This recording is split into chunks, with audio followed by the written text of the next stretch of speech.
Ladies and gentlemen, welcome to the Give My Head podcast. I'm Tim McGarry and I'm joined by my comedy colleague from the Hole in the Wall gang, Damon Quinn. Ladies and gentlemen, we're absolutely delighted to say we have a sponsor for our podcast. It is a wonderful pub called Pug Uglies on Bedford Street, just opposite the BBC.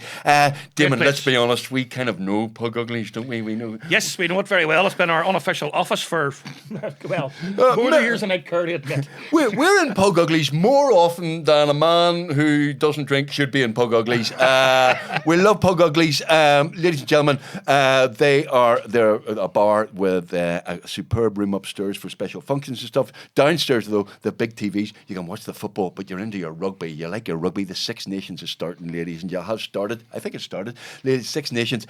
This Saturday, it's none other than England versus Ireland.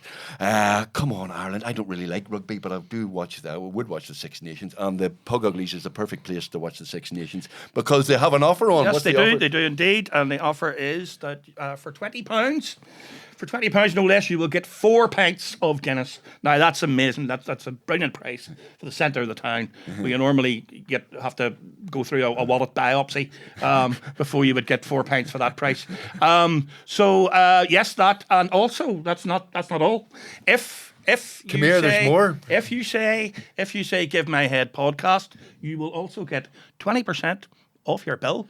Yep. And the food in Pugs is actually excellent. Off your food bill, just to be clear, not your drink bill, but just 20% off your food bill. The food is excellent. We've eaten there many time. Yes. They do a wonderful Sunday roast as well. Yep. So, I mean, definitely 20% off your food bill is an excellent offer. So, Pug Uglies, if you like your rugger, go to Pug Uglies to watch Ireland versus England, 1st of February. Thank you very much to our sponsors, Pug Uglies. Ladies and gentlemen, welcome to another episode of the Give My Head podcast. I'm Tim McGarry, joined by my comedy colleagues. Yeah, Michael McDowell, Damon Quinn. Episode 22, I think we're on 22 episodes of this podcast. This is it. We've done pretty well.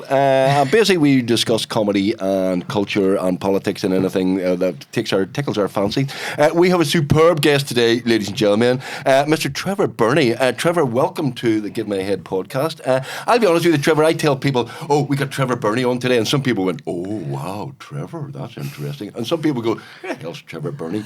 You're known for two things recently. Do you want to do the nice thing or the nasty thing? Go ahead. What's big what do you fancy, Trevor? Where do you want to start? What sort of mood are you in? Are you Give me the bad news. Give me the bad news. Do you want to do the fun stuff or the... I think we should mention Kneecap. We'll definitely mention Kneecap. We'll definitely mention Kneecap. But first of all, we know you from before you're famous. Famous because we knew you from TV. We knew you from documentaries and stuff. Birnie, where's the Birnies from? Where part of the world are you from Anna. Well, our family, my father is originally from Anna, Donegal border. So there are two Birnie families. There's one up at the Fermanagh Donegal border, and then there's one in Lisnaskea.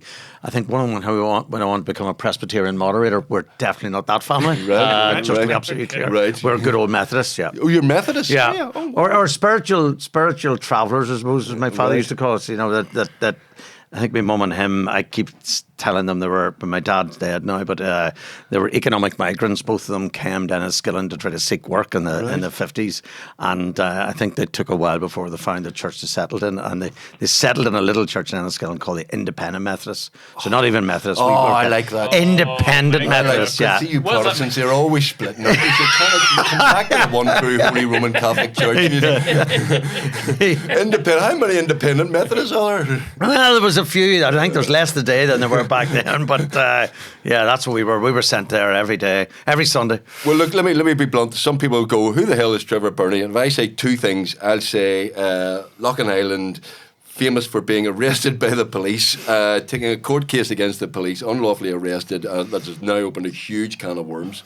And secondly, you are the producer of the multi-award winning, are you one award winning? I don't know where multi, but yeah, okay, but yeah. Which is kind of amazing, sort of doing superbly. Are you getting to go to the Oscars, Trevor? Well, the next couple of weeks are going to tell them. We're going to LA tomorrow. We got the Critics' Choice Awards in LA on Sunday. Wow. So we're up there for Best International Film, and then we'll find out on January 17th. Yep. Right. Well, we've got January 15th is the BAFTAs, and then January 17th is the Oscars. So we'll find out now. Well, look, before we get into Kneecap, let's talk about the serious side of your work. You were You worked for UTV at the start, didn't you? You never worked for the BBC, so you didn't. Never allowed through the doors. Never allowed through the doors. Never. They took the right decision. They The alarm would have went off. How did you get into telly? What was your background? Well, I started off at the famous Impartial Reporter newspaper in Enniscorthy. Oh, right. We had Rodney Edwards on there. Oh, really? Oh, yes, of course. Rodney, now the editor of the Impartial Reporter. So Yeah. this is a big year for the paper as well. Yeah. I guess it's 200th anniversary. Yeah. So, By the way, Rodney brought us in a table from the Siege of Derry in 1688. What a gift have you brought us? Right, Have you brought us so was I anything? meant to bring a gift? I'm sorry. I just Rodney. And he's stolen this, or where he got this table from? Well, you're actually worth a few pounds these days, aren't you? Thanks to the police. Thanks to the police, yeah. Thanks to the police, yeah. You started off as a reporter, then you went on to TV, you became Yeah. a documentary maker. Yeah. So I started off in newspapers, then did the traditional route through downtown radio, where really served my time there under some incredible editors and some incredible journalists there in a newsroom, which is very sort of what people imagine what newsrooms are like. What downtown newsroom was really, male, aggressive kind of place, and where nobody took any shit, and you get on with the job. But that's where I learnt the trade, and then went into You would UTV. know my mate Patricia Wilkinson then. Patricia was there. She was the newsreader there. She was. So for years. Patricia was able to hold her own with a lot of the Aye, no mad better- heads that worked no in there at the better time. She was fabulous. Aye. Great voice. A voice of downtown for many years. So Oh, yeah. yes. So everybody was smoking and going for long lunches. Exactly. And also doing Exactly. hard sort Yeah. of, stories and Lot of- in the middle of the troubles, Yeah. lots of stuff to Yeah. keep you busy. And sort of hard working and hard drinking and all of that. So exactly, but they're amazing place to work. Yeah. And the people that come out of downtown still today are out there who learnt the trade. Patricia once told me a story that you got a threatening phone call from the Red Hand Commando because for getting their name wrong. Because you accredited something to them that they'd done or something that they'd statement they'd made or something on behalf of the Red Hand Commandos. Oh, right. And they rang up to say, "Excuse me, it's Red Hand Commando." That was me, yes, was it? Yes, the All Latin, right, okay. the Latin, I stand corrected.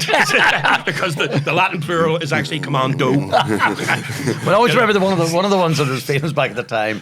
There's a great guy called Peter Russell told what I think it was the IRA called in one night to say that there was a car bomb left in the main street in Bangor, and Peter goes, "Well, what type of car?" And the guy goes, can't remember. I think it's German. And he's going, like a Volkswagen. No, it's not a Volkswagen.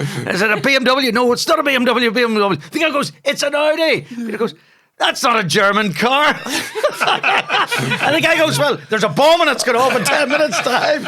Are we really going to get pedantic here? There's a bomb on it and it's Irish. Definitely Irish.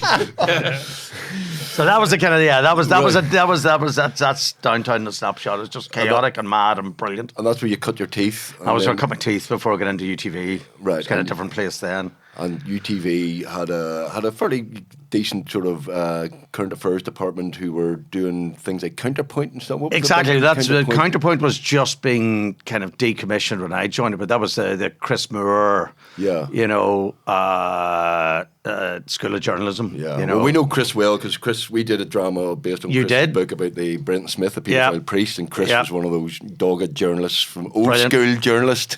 Seems to be most concerned about Amazon these days. Every time I see him tweeting, he's tweeting because Amazon won't leave his parcels in the right place. And I can say, I'm God help Amazon. I'm going, listen, it's only a matter of time before he brings it down, Oh, because the parcels aren't delivered at the right Yeah, place well, at he the right brought time. down the Catholic Church and the Irish government. So yeah, If I was Jeff Bezos, I'd be looking over my shoulder. But yeah, I was very lucky to work in UTV and come in when Chris was really at. He still is, but he was the top of his game, and I had been doing the Brendan Smith stuff and all of that. So then Counterpoint became Insight. And then later I became editor of Insight, so I spent a few years there. And that's where we did the ambiguously titled When Hospitals Kill. Right. Nobody really could work out what that was about, but that ultimately led to a public inquiry under John O'Hara. Oh, Hyponatremia, The hyponatremia. Yeah. Is it really? John O'Hara's my cousin. You see, Northern Ireland's a very small can't place. go Right. Yeah, well, John O'Hara did an amazing job in that inquiry. Yeah. Took him a long time, but he Yeah. very patiently and diligently. He got very emotional. I remember the press conference. He did. About, how on the day of he delivered the report, which kind of vindicated UGV and the fact that UGV, it wasn't an easy thing to do to take on the health services. Yeah. And, we all have a huge affection for the health service, but actually it does get things wrong, and it is prone to cover up Right. its own wrong. So, it felt Any that. middle class profession. Indeed. As ex-lawyers, we couldn't possibly comment on that. The legal profession. That would never happen. I just can't. I mean, just to diverge slightly, but the sight of barristers in their wigs outside, Oh, they're on strike? all on strike, yeah. Those poor guys, stopping out in the cold in those wigs, Having, made the Can't trip in afford- from Hollywood. Oh, Just to dear appear me. for 10 minutes. Can't afford a second house in Tuscany. I know. Things are really bad, They're having to downsize to But you're Donegal. sort of cutting edge journalism. You're Yeah. always kind of investigating things and poking the power. That's kind of what you do and what you did. Well, I mean, I think that was the thing about UTV at the time, and there was a head of programming there called Alan Bremner, who died Yes. sadly just before Christmas. And him, Alan Bremner was a great guy whose moral compass was always pointing in the right direction, and he was the guy that actually gave us an awful lot of support, myself and producer Ruth O'Reilly and the others who were involved, and the kind of stuff that we were doing back 20 years ago. And it just tells you public service broadcasting needs that spine and needs also that direction. It's because taking on the health service, taking on doctors and health administrators wasn't an easy thing to do. That takes investment. It takes money as well. And it does take time and it money takes- and patience and lawyers and all of that to help us get it out there. But yeah, so that did teach me an awful lot of lessons, but because it does take a village to make all these things, and it does take people who are really know what the importance of journalism and to stand behind journalism, and that's exactly what Alan Bremner and everybody at UTV did at that time. We So it was important, We once had a meeting with Alan Bremner. right? We went to see He Alan wouldn't Bremner. commission you, No, in a very short meeting with us, he just told us, I can't afford you, lads. You're joking. That was generally the answer to everything. That was UTV, yeah. But we once had a famous confrontation with the BBC, and we weren't happy. Things weren't being treated right. Right, we're going around to see UTV. We're in the lift, you see, and I'd been to see Alan Bremner like about a week or two beforehand. A very productive meeting you had, yes. So he already told us, that we were holding a pair of twos when we went to see the BBC. But anyway, we get into the lift, and we're on the way up in the lift to see the BBC, to tell them we're not happy. And I said to these two, I says, now you two, shut the fuck up when we get in here. I ain't going to do the talking. You fuck up, I'll do the talking. I'll go in here. I'll sort this. How long did that last? So we can send the BBC execs waiting on us, And I goes, right, now here's the thing. We're not happy. Not happy about this, not happy about that, not happy about that, not happy about that. Not happy, not happy, not happy, not happy. What are you going to do about it? And he just looks at us and goes, well, boys, you can't go to UTV.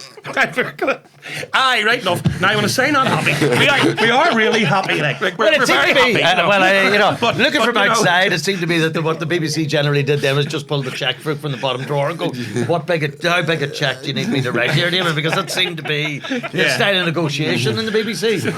Because it doesn't seem to stop them paying stars a huge amount of stars, a huge amount of money in there, even when there isn't an alternative. Well, there's BBC and then there's BBC Northern Ireland. They're very different. things. Yes, that's true. Yeah, Absolutely.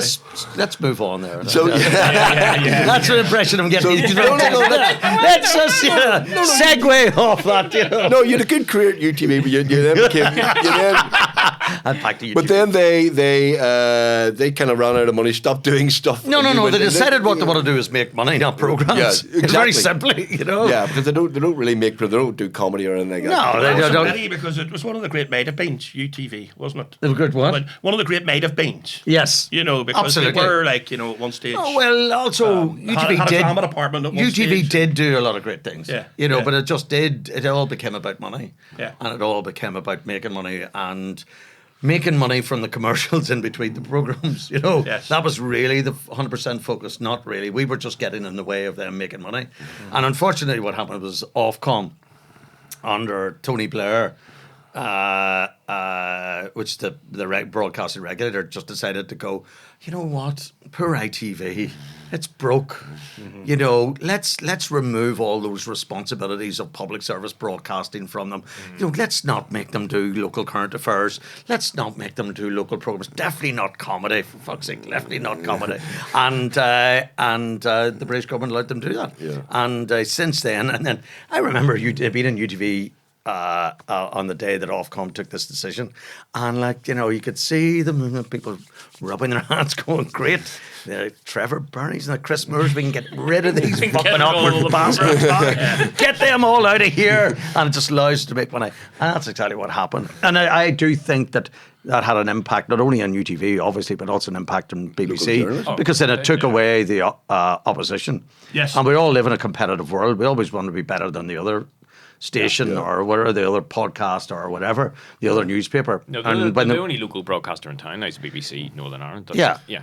And I think that if there was an alternative, BBC would be sharper and would be looking over his shoulder. Well, I and- mean, 25 year when Give Me a Peace was massive. You know, we were up against Jerry Kelly, who was massive. You know, and we used to be big rivals in Yeah, terms of getting exactly. television's obviously And changed and all that. But there was a big rival, a very friendly rivalry, Yeah, but a absolutely. rivalry. But there And you take was- away that rivalry, and then Yeah, what happens? But they were always keen to beat Jerry Kelly's ratings and stuff like that, and did with Give Me a Head Peace for many years. And that was even when I was in UTV, it was always about we were looking at the ratings, and we were always very proud of the fact that UTV at 6 o'clock, that sometimes seemed to be made with two men and a wee lad, but or Ken Reid and the rest of us. Ken Reid would do 15 minutes, and we had to always sort of beat the BBC, didn't beat it? the BBC. UTV news. Absolutely, and the BBC and UTV did and Yeah. still does. A lot on certainly on the news, but unfortunately it doesn't do all the other things that I think it should be doing. It should be doing Irish language and programming. It should be doing comedy. It should be doing all the things that we turn. And part of the reason I believe is when you look at social media and look at the impact that it's had, part of it is because we haven't had a very strong public service regulator in Ofcom. They've let ITV away with Murder. Murder, She Wrote. Maybe that was It was also, it wasn't just UTV, it was all those ITV regions that used to make their own programmes, But all the things that, who made Spitting Image? And Spitting Image come out of the Midlands and out of... Weekend, wasn't it? Or was that... do you remember they used to...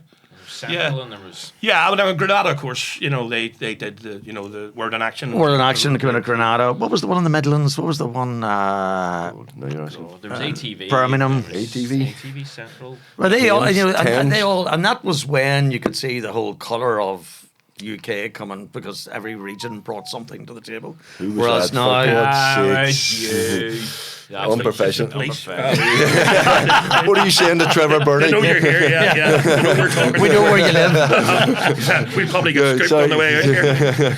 We are recording this, by the way, if the PSNI are. So you went in, so the UTV bucked you out. Well, we you jumped went- before, then we You went decided to indie, jump before. started Yeah. your own indie. We started our own indie there, myself and Ruth O'Reilly, who had worked together with at UTV.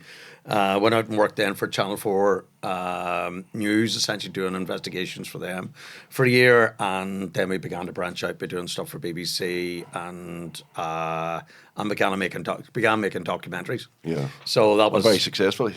Yeah, well, like you know what it's like. It doesn't feel very successfully at the time. It just feels you're living hand to mouth. Yeah, In some ways, it still feels hand to mouth. But you never get a, I call it, you never get a champagne moment. You never really feel that you can celebrate anything. No. Because you know it's all short term. And Yeah, and you're always worried about The next one. Not 2 years down the line. Exactly. What am I going to be doing? Exactly. You're always checking the pension. And then suddenly you'd even, suddenly you feel that you've got staff around you, and you kind of look and go, right, how are we paying them at the end of the month? So it always felt that there is a hand-to-mouth existence, and you feel that the broadcasters really like keeping you in that position as well, Yeah. because Just then they keep can you sort of fed but hungry.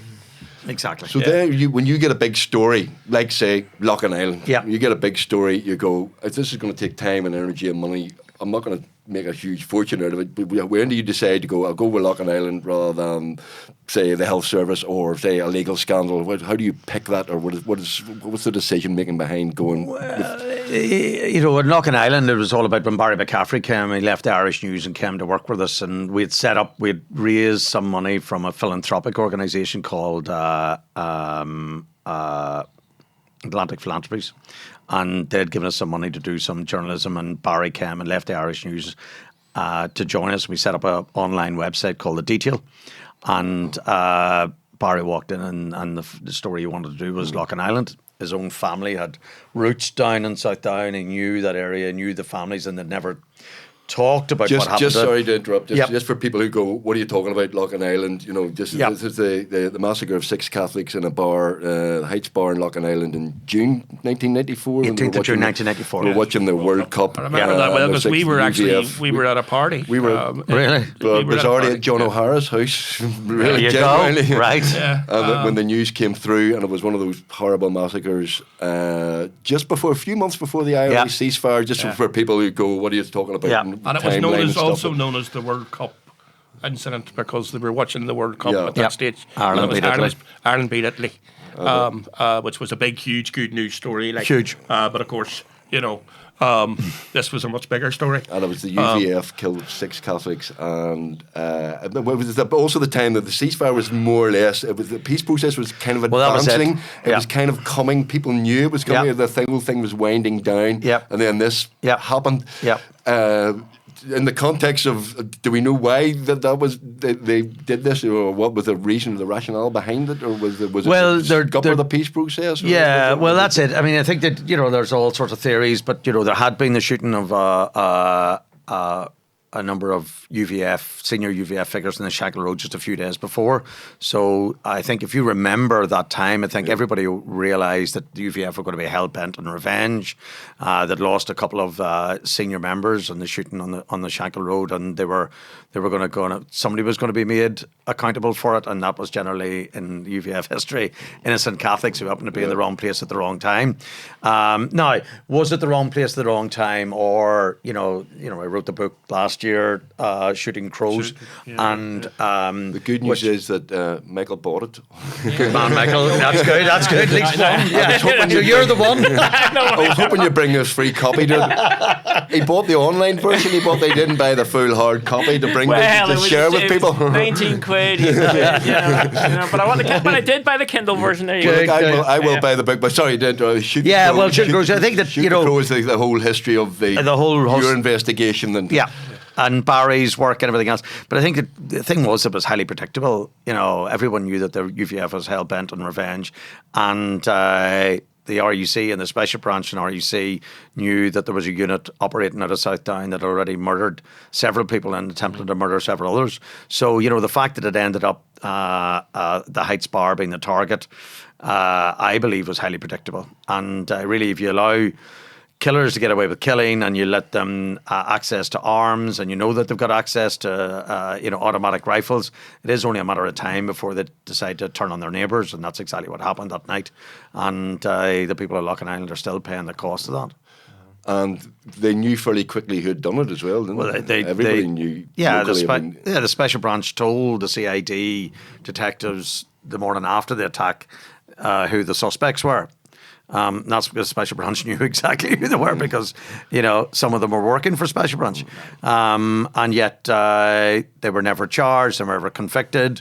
The main suspect, his wife, actually got a bit pissed off with them and wrote a letter to local SDLP councillors saying, oh, you might want to check my husband and his mates because, I know that they were planning Loughinisland. I myself was going to be involved in the attack, but I had another appointment on the night.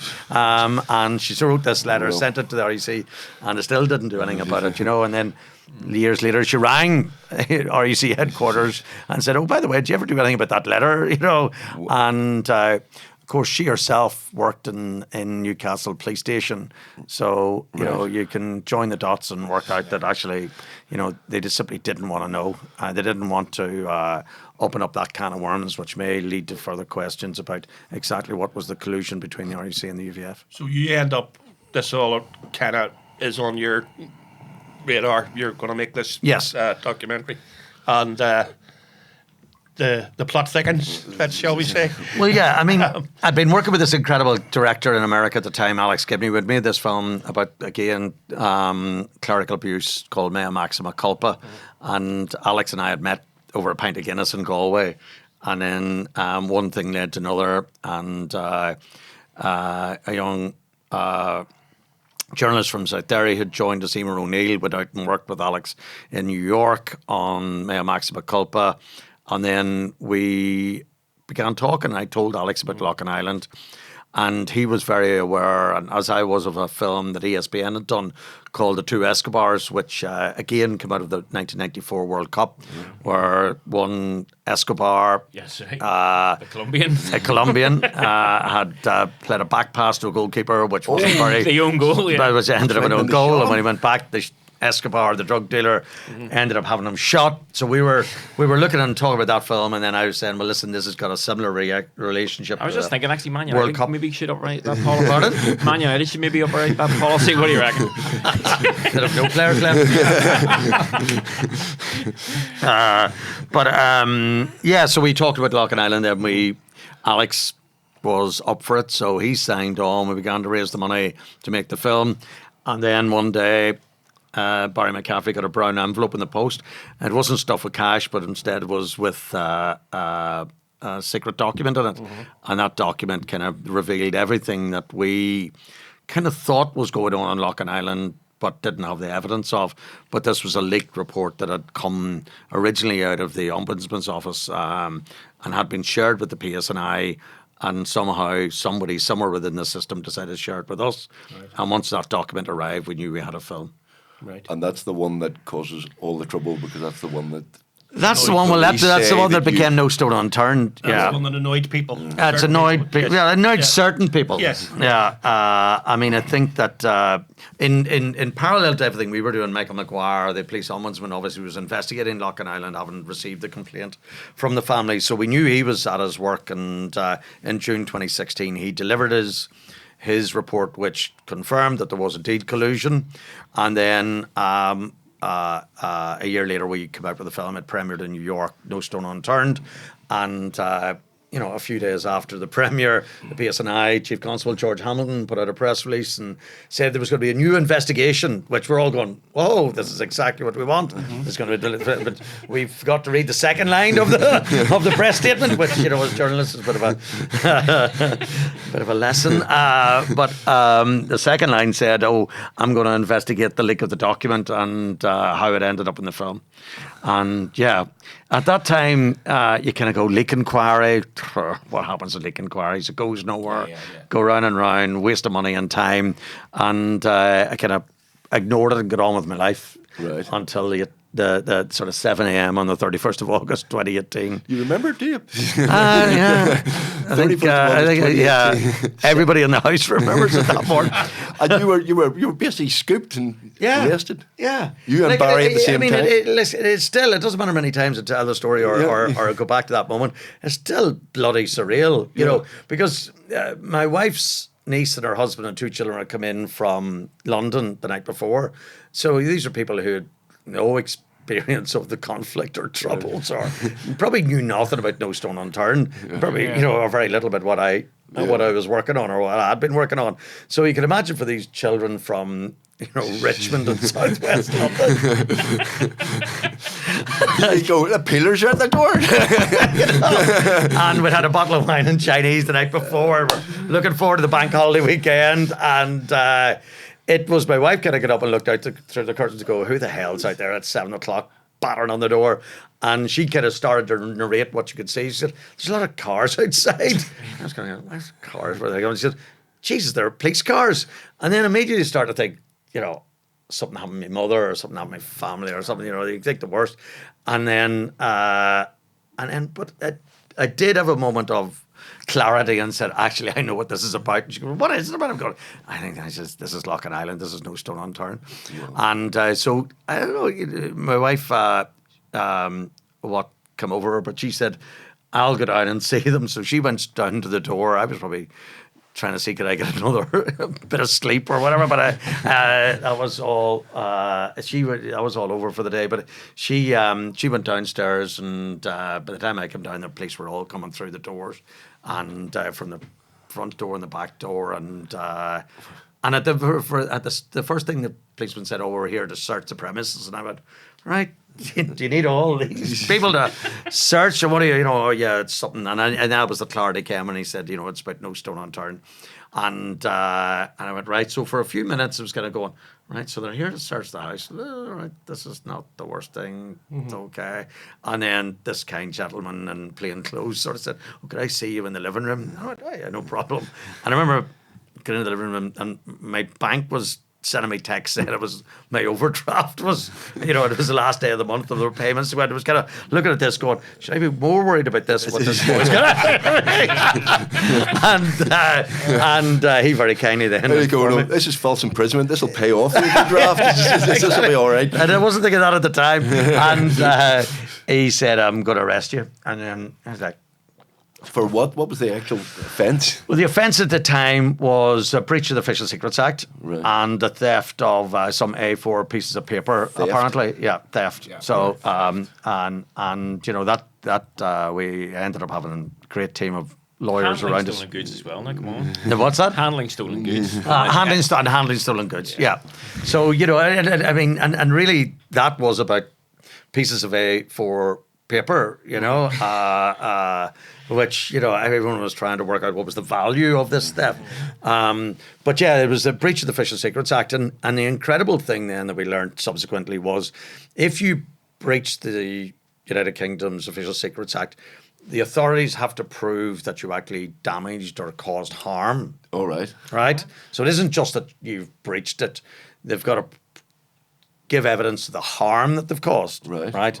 So in our case, what we subsequently learned is the harm that the Bright Sparks and the PSNI and Durham Constabulary that were helping in this investigation, they come up and they went, right, how do we prove harm in this case? These guys have definitely breached the Official Secret Act, but what is the harm they've caused? So they came to the incredible decision that they would go to the chief suspect, the man that they had arrested several times and questioned and held for the massacre of 6 innocent men. And they said to him, oh, they named you in that film, No Stone Unturned. He goes, oh, yes, they did. And and what do you do now? Well, I've got a very, very good business. And what is that business as well? It's rat extermination. I kill vermin. And they said, well, has your business been affected by being named in the film? Oh, terribly. I now can't go to nationalist areas. There was a time I could go to anywhere in the north of Ireland now as a result of being identified in that god-awful film. I hear the floorboards creak at night, I can't go out. I'm a nervous wreck.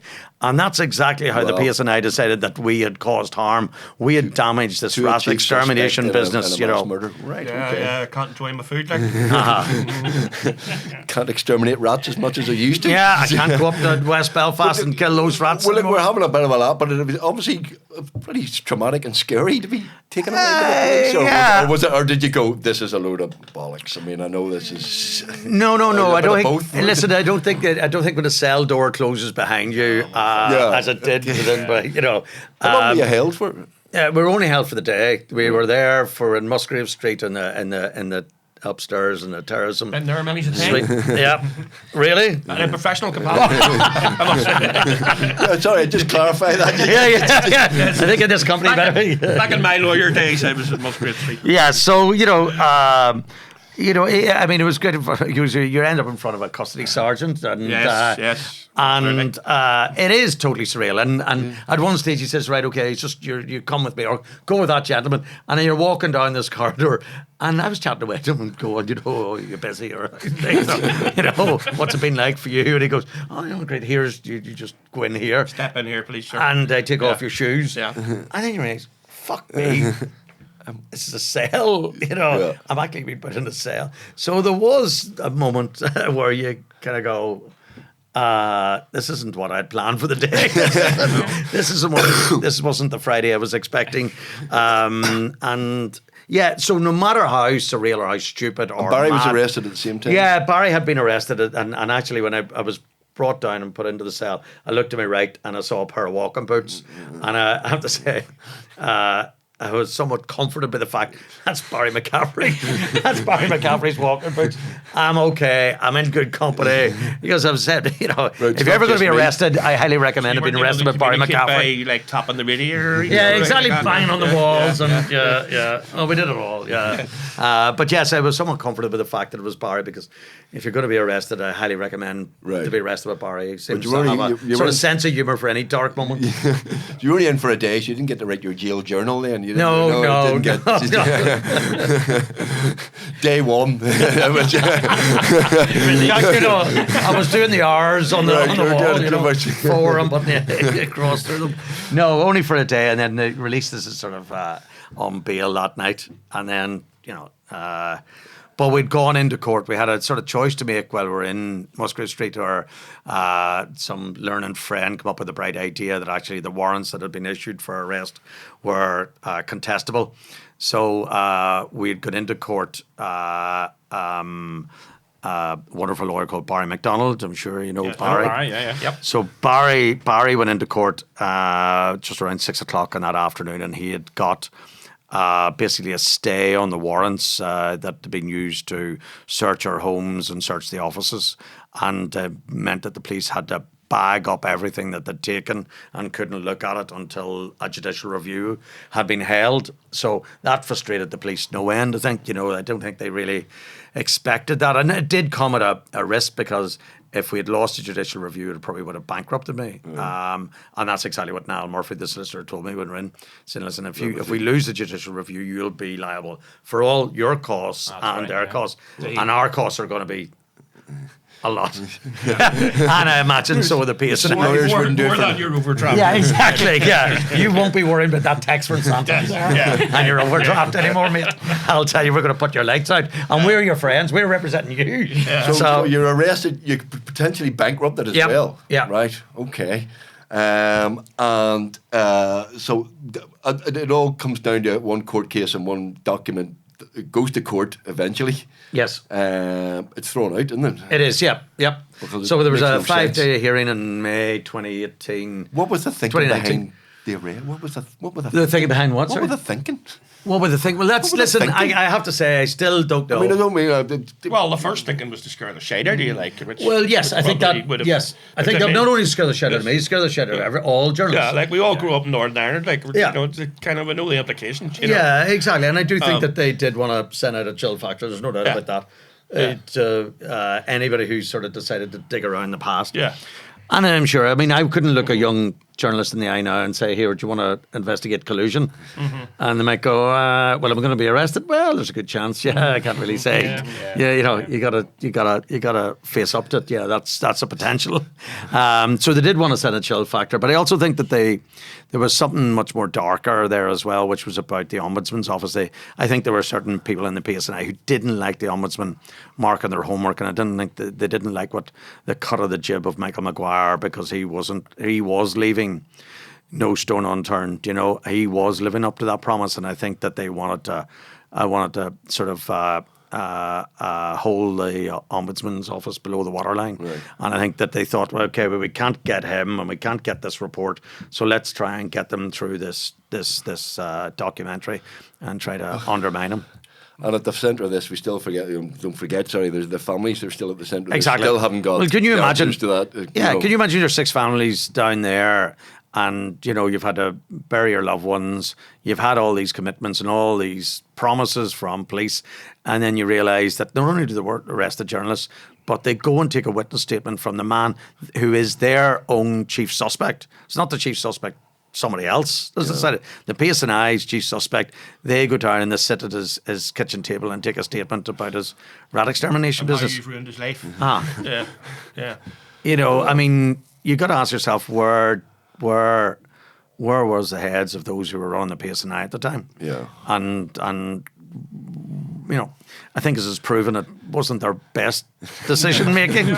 Well, then it turns out to be wider than that as well. Because first of all, the case is thrown out. Then you win a case of compensation against them. Then we find out that it wasn't just you and Barry, that the PSNI have an operation where they're basically spying on all journalists. Oh, that's it. And tell us a wee bit about it, because I got confused about that. This was happened very recently. Didn't it? The case over in England. But basically, virtually every journalist in Northern Ireland is being spied on by the police. Yeah, well, we don't really know. Haven't really got to the bottom of it all yet. But during the judicial review in Belfast, Barry was represented by a very eminent QC then, KC now, called Gavin Miller, who is a really well-known media lawyer. Who's, if you think back any of the big media cases over the last 20 years, Gavin Miller has been in the middle of it. I think he was here representing Carl Frampton, the Frampton McGuigan case. So Gavin had said to us, "Have you ever heard of the Investigatory Powers Tribunal?"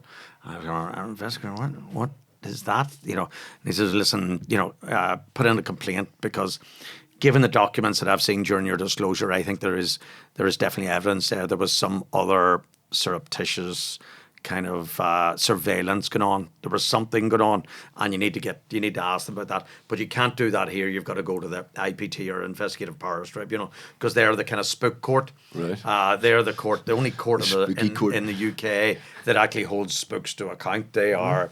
Have they ever, except in your case? Has it ever happened until your case? No. Yeah.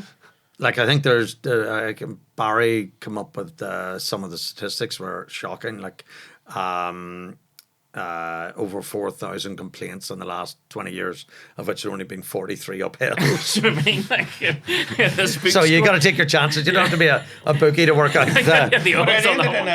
Did you actually get an apology, or was it just you just get money? What was the? Oh well, first of all, it's a no. What is it? What is it? It's a no liability. No admission of liability. No, but they don't award huge amounts of compensation. Yes. It's not, you don't go there for compensation. Yes. You go there to find out if anything unlawful happened. And so we lodged the complaint in 2019 and heard nothing for 4 years, zero. And then we got an email out of the blue to say, oh, by the way, we found something interesting and we're telling the PSNI to tell you about it now. So the PSNI disclosed the fact that they'd been spying on Barry in 2012 and 2013, and then one thing led to another, and really what's clear as a result of the case that the PSNI have had like a dragnet operation against all journalists, and they've really been absolutely completely fascinated on journalists and their sources, so much so they've been just using this huge operation to try to find out who's speaking to who's passing on information to who. It's quite clear, all of it completely unlawful, completely despite all the offices of accountability, the ombudsman, the policing board. So nobody knew about this. Yes. Nobody knew about it. Yes. So there were cops who basically spent their day kind of surveilling, illegally surveilling Tim journalists. Talking to Damon, and what's Damon said? Right. Like, in one 4-month period, there was over 4,000 texts, WhatsApps, and phone calls monitored between BBC journalists alone. And, all your colleagues or former colleagues in BBC Spotlight, there was, and all they were trying to look, so that was intra-journalists. They were trying to work out what journalists are speaking to what other journalists. It wasn't what cops are speaking to or what paramilitaries are speaking to. So which journalists are speaking to. Like, you get down to that level, you kind of go, what the hell are they actually? Because you and I both know that journalists are kind of very boring people, really. You know, I didn't like to say, but you really have very few of them have got anything interesting to say. You know. But I was saying, just getting to the happy end bit where you get Yes. paid. But what was the actual payment for? there's two things. There's the compensation for the unlawful arrest, and then there's the IPT thing is separate. No, I'm aware of that. I'm zeroing Which one are you talking about? You're the other one. I mean, what was the actual payment for? In the judicial review. No, the compensation for unlawful arrest. Oh, after the judicial review, we won the judicial review hands down in June 2019. The PSNI offered us some compensation then, and we ended up getting into mediation, and they paid myself and Barry a totally 875 grand. Yeah, but myself, Barry, and the company. Most of it went to the company, didn't it? I mean, Most of it went to the company. But that was for an hour in the sale, or the day in the sale, or was that was the day. That was one day in Musgrave Street. Because I went straight into the guys the next day and I says, "What are we doing, wasting our fucking time doing comedy proposals to the BBC and spending hours putting listen, why don't we just annoy the police?" I don't really recommend it. No, I don't recommend it though. Just annoy the police. That's the way to get the money into this company. Yeah. Get ourselves backed up for. The hole in the wall gang is available for arrest at any time. And our addresses, and phone numbers are supplied. It can be found easily. Well, you know. After this, yeah, but it's not a really good. It's not if you know what it's like. I mean, we're talking about running production companies hand to mouth. But if you've got all the challenge you have of dealing with the BBC and other broadcasters and partners, and then suddenly you've been arrested. Yes. It's not really, you know, I wasn't getting a lot of phone calls from the BBC saying, "Would love to work with you more now because you've been arrested. And could you now do us a new 10-part series on secrets of the base?" No, I didn't get that phone call.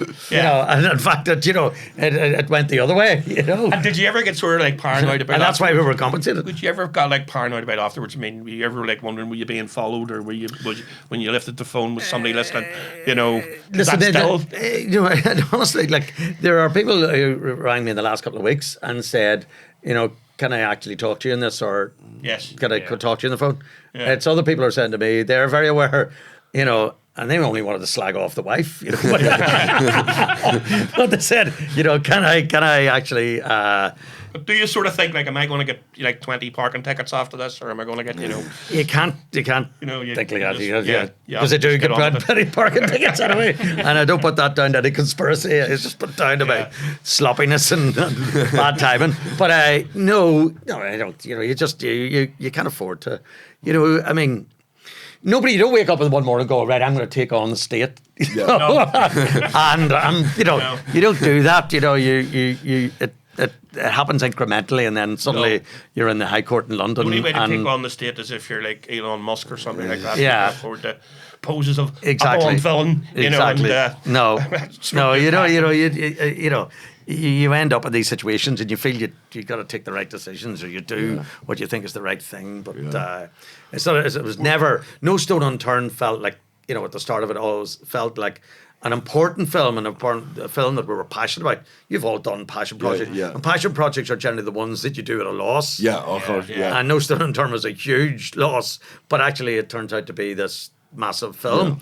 And did they make it? Well, the police they made a bad situation for themselves worse. Well, sure, they led more people to the film, led more people to the book, led more people to go, "Well, what the fuck was that here?" What was it? You know, but nobody's accountable. That's why ultimately at the heels of the hunt here, nobody is hung out to dry. Nobody's actually said that was a really stupid decision and you're going to lose your job, or you're going to lose your knighthood, or you're going to lose your standing because of the disrespect or disrepute you brought the police force into. I heard your interview with William Crawley, and the policing board, nobody seemed to be aware of what the heck's going on. Nobody knows, you know, that they had a unit basically surveilling journalists. And like policing board and go, "Oh, really?" Well, what's the point of a policing board? Like, what is the point of actually they don't know what's going on? And, you know, if the chief constable cannot go to the policing board and basically decide what he or she is going to tell the policing board, that's not accountability. You know, and it just feels that the policing board has been asleep at the wheel totally throughout the last, I don't know how many years, but and nothing I see today would give me any confidence that, you know, that they're doing anything about it right now. And they should be doing something about it. They should be holding a public inquiry into what's going on, because, you know, it is Orwellian. It is that sort of omnipresent state that. So what's the final situation then with the Loughinisland families? Are they going to ever get anywhere? Or what's the situation with their investigation? Or what's there is no investigation. That nobody will ever be held accountable. I think the Loughinisland families are some of the most wonderful people I've ever met and been lucky enough to work with, because they're just fabulous. In that there isn't a scintilla of bitterness amongst them. They live in a very quiet part of the world. Yeah. They get on with their lives, they get on with their neighbours, whatever religion or none that they have, and they do the same thing today as they've always done. So they're inspirational, really are. And but I think that they, unlike so many other families, can feel some comfort in the fact that they feel they've got some truth. Yeah. They never got justice, but they've got some truth through Dr. Michael Maguire's report, Hand, No Stone Unturned, and ultimately the book as well, which somehow, just puts into another form their story and allows them to say, if you want to understand what happened to us, read this or watch that film. And and that's what you feel for lots of other families who'll never get that opportunity. Well, I was going to say, do that Northern Ireland being Northern Ireland, you have to say, there's loads of families in a similar situation. Yeah. I do a bit of work with Wave. Yes, of course, amazing organisation. And a number of people who are in a similar situation who are never going to get any form of justice, and are just going to, it's just so... But, so many of those people, all they want is somebody to listen to them, and for the ability to tell their story. Yeah. And I think that's something that's really been missed here. In many ways, it wouldn't have been the most expensive, and it wouldn't have been the most demanding project, but to allow families to feel of an opportunity to sit somewhere and actually tell their story. Yeah. And we should have harvested all their stories, or as many as and there was a time where somebody was thinking about doing something like that. I think it was all part of the Maze project that, of course, went. We're very proud. We're very proud of a program we did, Pop Goes Northern Ireland, which was the archive show about the Trouble. And one of the jobs that we had was to ring up relatives and say, listen, if you're watching TV, you'll be walking behind your dad's cop. But the amazing thing was, again, the number of victims, the amazing people, brilliant people, but the number of people who were glad and go, particularly sort of, you find a UDR man in Fermanagh who'd been shot, and nobody remembered because it wasn't a big massacre. But we're going, thank you very much. Thank you for, ringing me up and telling me about that, but also that my father or brother's murder is going to be at least recognised in some tiny shape or form. And we're still living with all that sort of stuff today. And the fact that, the people are still willing to be kind and generous, and, but as you say, the lack of bitterness among a lot of people, when... But it is. But also, I think that once, as a journalist, if there is a responsibility, if you go to a family and ask for their story, there is an onerous responsibility that on journalists then to ensure that story is heard and that story is told. And I think that's something that I'm very aware of. That's and probably the reason we wrote the book is that to say you've got to return the generosity of families when they decide to tell their stories. That as journalists and people who work in the media, you've got to honour that commitment and get their story out there. So the families have been amazing, and I think that I'll forever be indebted to them, and I know Barry feels the same, and everybody who worked on the film. Well, look, that's all pretty heavy stuff, and we know the situation in Northern Ireland. We've lived through it all. It's all very messy. Can we lighten it up a bit, Barry? Can we lighten things up a bit? Kneecap. Would? Well, Trevor. Did I call you Barry? Yes, you did. Barry's listen, brilliant. Barry. We tried to get Barry. He was unavailable. That's it. Now I'm being called him. I do that all. Well, you did 66 days as well, right? But that was the Bobby Sands. Yep. Story. That was Brendan Birnie, the director. Yeah. Brendan, Brilliant. I loved. I just while we're talking about Brendan, the way you go into the BBC and they're in doing the pitch, how they, that big, the glass windows. Yes. And we'd be sitting waiting to do our pitch, and there'd be Brendan. But Brendan's always very demonstrative. The arms are always going like this and that, and he's up and he's down. He sits. It's very physical. Yes, he's always, he's telling the whole story. And then we had to go in and do ours, and I go, no, he's. After that, how do you follow that? 66 days. But But the big one, of course, at the minute is the Kneecap. Yes. How did you get involved with the Kneecap film? How did that happen? How does a good Methodist from Fermanagh, Independent Methodist. Independent Methodist Get it go, right. I know, I'll make a film about a Republican rap band who rap in Irish. Well, actually, it all came down to an English journalist, called Rich Pepiat. Rich had married Danielle. He had met her. Danielle's from West Belfast, and they'd met at an X Factor concert in Liverpool. Rich had been sent there by, I think, the Daily Star to write a story on Jedward or something, and you can imagine the tenacity he brought to that task. But he sat in the audience and happened to sit beside Danielle and their friends, and they fell in love and got married, had two beautiful young girls, and then 2019 they decided to come back. London, typical sort of London's not the place we want the children to grow up. Let's go and live in Belfast. And somebody somewhere suggested to Rich, who had been a journalist, but also worked a little bit in film. He'd made a couple of shorts, and he had worked in advertising, making ads as well. So Rich came and he said, what's the scene? And I'm going like, the scene in Belfast? What are you talking about? There's no fucking scene. But I think he was talking about production, and I was saying, listen, it's a very different place than it is in London. So anyway, one thing led to another, and Rich ended up in the Limelight one Saturday night, and the band performing were Kneecap. And we met the next week, and Rich said, I've seen the future, and it's called Kneecap. And I go, all right, okay, okay. And I knew of Kneecap because actually one of the girls in the office in our Irish language department had been good out with one of the boys, and so I knew about the phenomenon of Kneecap, and yeah, Rich then said, initially I was thinking, is this a documentary or what are we going to do? Rich said, no, I'm going to write a script. Rich wrote the script rather than the band wrote the script? Well, Rich then, it took him some time to get the band to meet with him, because I think they thought he was a spook or a tout or something. Right. Where would you get that sort of nonsense from?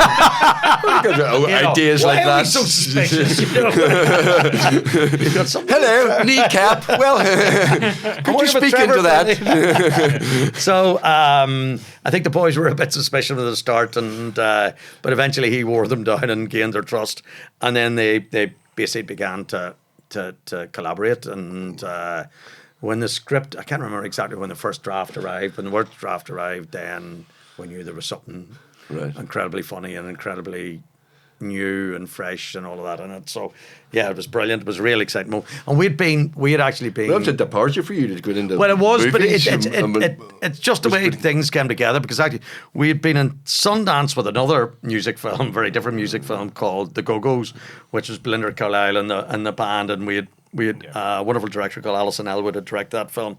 We'd get into Sundance, but while we're in Sundance in Park City, which is the super spreader Sundance, everybody had gone in late January 2020. And actually, I think and everybody's going, have you heard about this thing coming out of China? Here, everybody's, this one, And but everybody was sitting around that time, and we could see a lot of people that we knew in America who had been working on documentary were going into scripted and had scripted projects. And we're kind of going, this is a bit of a phenomenon. Why is everybody, and we realised that the market was looking for people who had, it's true crime is probably driving it. Yeah. That the people who were spending an awful lot of time investigating true crime, they were the people who probably had the best stories that could be told in a scripted, fictionalised way. And a lot of our colleagues and friends were moving in that direction. So we came back from Sundance, then hit lockdown, and when we were sitting home, getting the handle of Zoom and enjoying the frustrations of Zoom, we began to talk about, well, what do we do? And I said, well, actually, Rich is working on the Kneecap script. There's a couple other things about. So let's now put much more emphasis in there, and let's see what we can do in the script, and let's make that pivot, as they say ourselves. So we began to, and Kneecap became there's other projects out there, but Kneecap became the first one, the first top of the slate. And listen, it was all down to Rich, his genius, I mean. And I think that there was something, the fact that he was from and is from England, Yeah. I think he could get away with saying things and doing things that even you guys probably wouldn't get away Yeah, with. You know, yeah. you know what you know where your line is, and Yeah. and you prefer you push the line. Yeah. And he, I think, could get away with things that probably even in the Irish language community they weren't used to people taking the piss in the way that he was able to do. And getting Jerry Adams to be in it, was that? It's Barry, is it? Piss and I. Yeah, usually they don't ring me. I think they want to make a payment. Not again. So who Getting Jerry Adams into it. Who got Jerry Adams into it then? What was the... Well, I think there was a sort of a pincer movement, and that I've known obviously Jerry Adams and his press officer, amazing guy Richard McCauley, for a long time. So, and they'd kind of got a wind that we were making this film, and so I asked Richard, there is a little cameo, would he be interested? And then Rich through his own contacts, made contact with Jerry as well. So and he was up for it. Is there an I don't think he read the script first, but he. Yeah, there's an awful lot of drug taking on it. I'm not an awful lot of drug taking on it. Well, that was controversial, and then there was a couple of gags were controversial. I'm going to blow you like a Brighton hotel. Yes, that did cause some discussion. Yes, like in that, it wasn't. I have to say, the drug taking is just something that I think is a reflection of society, and I don't think I can understand why people are a little bit concerned about it, but listen, come on, it's a reality, and it's a nonsense to try to deny it. So, so that's one thing, and I think we all can see that it is kind of at a heightened level in the film. Yes, for a reason. Yeah, it's exaggerated. It's all exaggerated, Well. Within limits, let's say. Was it a difficult film to make? Were there issues of people turning up and saying lines at the right place at the right time? Now, listen, I can tell you, whatever you may think about they're Kneecap, very good actors. One of the reviews are saying the guys are really good actors. They are amazing actors. And I mean, I think that was the thing that I think everyone recognised. The script was great. Rich knew what he was doing. When Michael Fassbender signed on, that obviously gave vindication that, oh my God, Fassbender obviously sees something in this. But everybody, not until the first morning when we were digging up the back garden in Dundalk, the scene where they're digging up the back garden, nobody knew could the guys actually act until that morning. Right. Really. Now the camera started to roll. But by the time that we finished that night, we knew, Jesus, they actually can act. Something. And there is something special there. So, but there's a great guy in Queen's University called Kieran Lagan, and Kieran Lagan had been working with them for 6 months before we started to shoot. And Kieran had basically put them through, like a 3-year degree in 6 months, and had the boys rolling around the floor and hugging each other and improvisation and all of that. And it's the same thing happens to us, Really? Yeah. Is that what you 5 do? years on, we turn up in the morning and go, well, these guys going to be able to act. Can they act? And that's just the whole guy. So, but it's I mean, again, it's a big risk as well, and you had to find the money and all of that. Was your mortgage on the line at one stage? The what? Was your mortgage on the line at one stage? Oh, of course, yeah. You're going. I mean, this is a big risk. Irish language rap music seems kind of niche, but also it kind of go. It's one of those things can go. Yeah, that's kind of niche, or it can go. Yes. And I think the confidence grew as the shoot went on.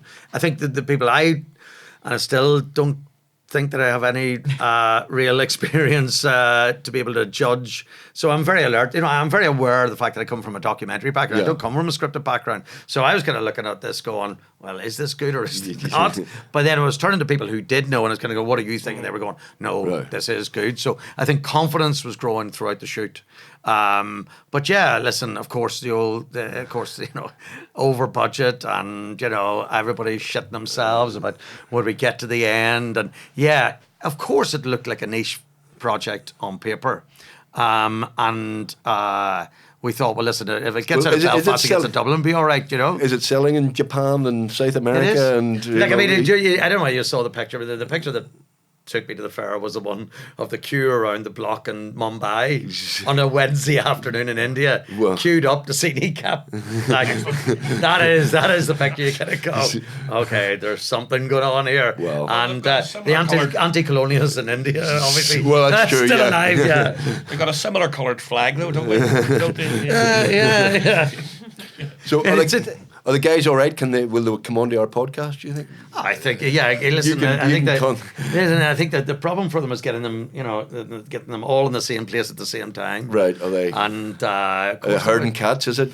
I mean, there is two different things here. There is a band and there is a film. Yeah.